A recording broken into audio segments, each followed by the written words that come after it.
हरियाणा की हर अपडेट के लिए बेल आइकन दबाएं और सब्सक्राइब करें STV हरियाणा न्यूज। कोरोना की दूसरी लहर के बीच आज हरियाणा में लॉकडाउन या फिर कहें कि महामारी अलर्ट लगे हुए 5 हफ्ते का समय हो गया है। ये कितना और चलेगा ये हम जानेंगे आपदा प्रबंधन विभाग के ACS जिनके पास राजस्व का भी जिम्मा है और इसके साथ साथ वे सहकारिता विभाग भी देखते हैं संजीव कौशल जी से। सर ये बताएं कि क्योंकि 5 हफ्ते के आसपास हरियाणा में लॉकडाउन को हो गया है, ये कितना और चल सकता है? गुप्ता साहब, लॉकडाउन नहीं हमने लगाया, महामारी अलर्ट। हमने एक कार्यक्रम महामारी अलर्ट शुरू किया जिसमें हमने कुछ रिस्ट्रिक्शंस लगाई। मैं बता सकता हूं कि हमने लॉकडाउन क्यों नहीं लगाया। जो पिछले साल हमने सीखा उन दोषों को दूर करने के लिए हम ना तो लॉकडाउन लगाया। आपने नोट किया हो हमारी रिस्ट्रिक्शंस में इंडस्ट्री चलती रही है, व्यवसाय चले हैं, इकोनॉमी ठीक है। जब ये रिस्ट्रिक्शंस लगाते हैं तो इकोनॉमी पर कुछ असर उसका ज़रूर होता है, लेकिन वो इतना असर नहीं हुआ जितना पिछले साल हुआ था। हालांकि सेकंड वेव में बहुत ज़्यादा संक्रमण हुआ पिछली बार से, तो इस करके हमने रिस्ट्रिक्शन का नाम ये रखा। बाकी आपने जैसे सवाल किया, जब हमने लगाया रिस्ट्रिक्शंस लगाई 30% के करीब या उससे भी ज़्यादा कई ज़िलों में हमारा संक्रमण की दर थी।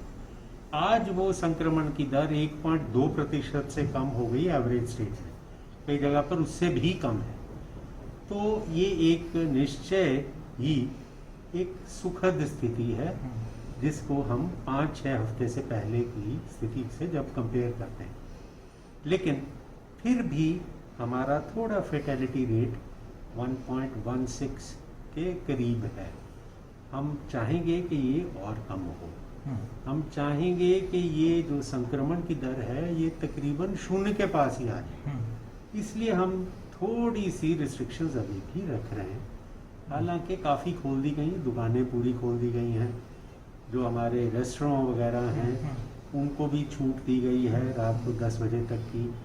हमने जिम खोले हैं 50% के साथ इत्यादि। ये काफ़ी हमने चीज़ें खोली। लोगों में आमतौर पर हिंदुस्तान में ये बड़ा रहता है कि शादी ब्याह है या फिर किसी का मरने की बात है, लोगों के वहाँ जुटने की, क्योंकि हमारी एक सामाजिक जो एक कल्चर है जिसे हम कहें कि लोगों का मिलना जुलना है दुख में और सुख में, वो अभी भी बाधित है किसी न किसी तरह से। उसका माने कि कब तक जो है उसको जो है खोला जाएगा? देखिए, मैं तो आग्रह करता हूँ अपने सभी मित्रों को, सब लोगों को, कि ये हमें अपनी ज़िंदगी का एक अनुशासन ही बनाना पड़ेगा थोड़ी देर तक, जब तक हम बिल्कुल इस महामारी के दौर से बाहर नहीं निकलते। हमें कम से कम इकट्ठे होना चाहिए। 21 जनों की हमने इजाज़त दी है, इससे ज़्यादा हमने इस हफ्ते भी नहीं बढ़ाया है, इसी सोच से कि संक्रमण कहीं दोबारा ना फैले। दुनिया के अलग अलग देशों में, हमारे ही कई प्रदेशों में देश के संक्रमण दर, जो ही हम ये इकट्ठ अलाउ करते हैं वो संक्रमण दर बढ़ते हैं। तो हमें थोड़ा सा अनुशासन भी रखना पड़ेगा।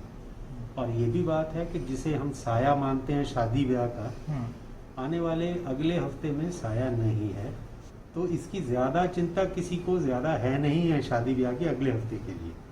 हम हर शनिवार इतवार को ये रिव्यू करते हैं संक्रमण की दर वगैरह, दूसरी जो इंडिकेटर्स हैं, और फिर इसके बारे में सरकार फैसला लेगी। ये बताएं कि क्या एकमात्र पैमाना माना जाए कि लॉकडाउन ही इसका जरिया रहा जिससे संक्रमण की दर कम हुई? फिर दोबारा कहूँगा गुप्ता साहब, लॉकडाउन तो हमने लगाया ही नहीं। वो शब्दों का हेरफेर है, उसे लॉकडाउन कहें, महामारी अलर्ट कहें। आपकी बात का अभिप्राय मैं समझता हूँ। देखिए, 2 गज की दूरी, मास्क है ज़रूरी, कब से हमारे कहा जाता है, और ज़्यादा इकट्ठ ना हम बनाएं, भीड़ ना फैलाएं। असल में तो वही इलाज है। ये जो हमने रिस्ट्रिक्शंस लगाई, ये सिर्फ उस स्थिति में, ये लास्ट रिजॉर्ट हमारे पास है, जब लोग नहीं सुनते हों या हमें लगे कि हमें अनुशासन की अत्यधिक आवश्यकता है, तब जानते हुए भी कि हमारे अर्थव्यवस्था पर इसका दुष्प्रभाव आता है, तब हमने ये रिस्ट्रिक्शंस लगाई। और इसके अलावा वही है, अगर हम अपने आप में ये अनुशासन बढ़ा लेंगे तो इन चीज़ों की शायद आवश्यकता नहीं रहेगी। बाकी वैक्सीनेशन बढ़ाना है, अपने इलाज की प्रक्रिया को और दुरुस्त करना, ये हमारा काम है, सरकार का काम है, वो हम कर रहे हैं। तो ये माने कि एक आध हफ्ता और आगे से एक्सटेंड किया जा सकता है महामारी अलर्ट को। मैं दोबारा कहता हूँ गुप्ता साहब कि हम शनिवार और इतवार को हम सारे आंकड़े दोबारा देखते हैं, स्टडी करते हैं अच्छी तरह से, और उसके मुताबिक जो लोगों के हित में सबसे अच्छा फैसला लेने की आवश्यकता होती है वो ही सरकार फैसला लेती है। मैं इससे आपके सहकारिता विभाग की बात करूँगा। ये गन्ना उत्पादक जो हैं उनकी एक बड़ा चंक जो है अमाउंट का पेंडिंग है, लगभग 500 करोड़ के आसपास जो उत्पादकों का पैसा भी सरकार के पास बकाया है। कब तक उसकी पेमेंट जो है देने का इरादा है सरकार का? एक तो फैसला लिया है और बैठक भी हुई है इस बारे में। जी, आज हमारे सहकारिता मंत्री डॉक्टर बनवारी लाल जी की अध्यक्षता में सभी कोऑपरेटिव शुगर मिल्स का रिव्यू किया गया है। इस साल बहुत अच्छी तरह से क्रशिंग हुई, कोई रोक टोक नहीं हुई, कहीं पे क्रशिंग व्यवस्था रुकी नहीं। महामारी के दौर में इतनी ज़्यादा संक्रमण होने के बावजूद मैं सबसे पहले तो अपने सभी शुगर मिल के कर्मचारियों अधिकारियों को बधाई देना चाहूँगा।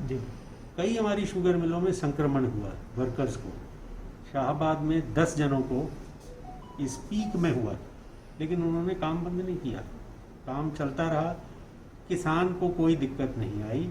ये बड़े गर्व की बात है। इस सारे दौर में गन्ने की पिड़ाई होती रही और किसान को कोई समस्या नहीं आई। और आपको एक और बताता हूँ, हम अपनी सहकारी शुगर मिलों में हमने गन्ने की पेमेंट लगातार की और कोशिश की है कि किसी किसान को कोई समस्या ना आए।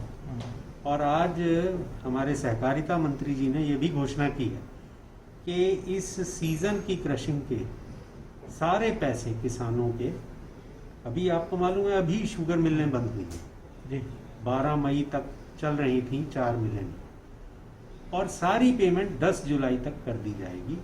हमारे पास 72.10% की पेमेंट हम कर चुके हैं।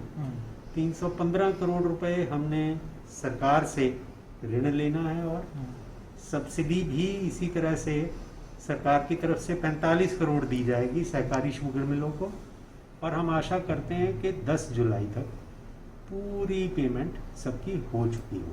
एक सर, ये एथेनॉल बनाने का कुछ मिल्स में प्रोजेक्ट था जी, वो अभी किस किस मिल में जो है शुरू हो जाएगा, और जो पहले जो कौन सी मिल में वो शुरू होगा?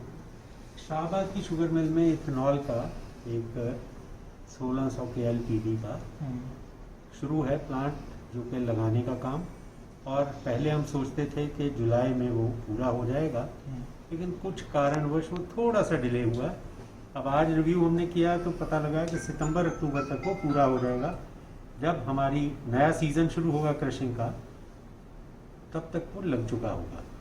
साथ ही साथ हम पानीपत की जो कैपेसिटी बढ़ा ही रहे हैं, वहाँ भी हम इथेनॉल का प्रोजेक्ट लगा रहे हैं।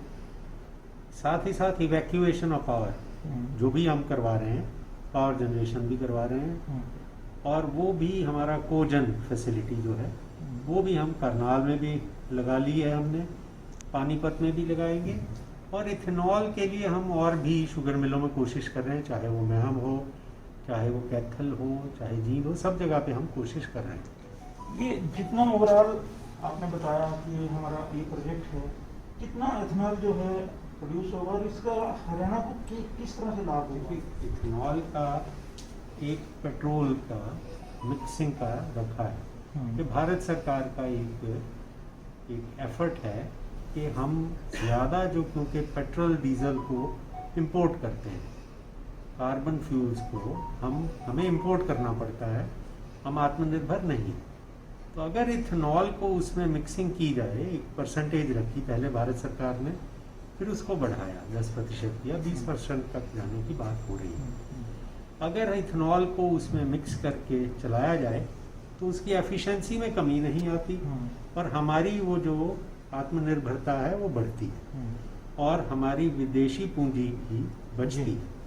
तो इसके लिए एक फ़ायदा ये है कि गवर्नमेंट ऑफ इंडिया एक फिक्स रेट हमें देती, कमिटेड, जो कि काफ़ी फायदे वाली होती है।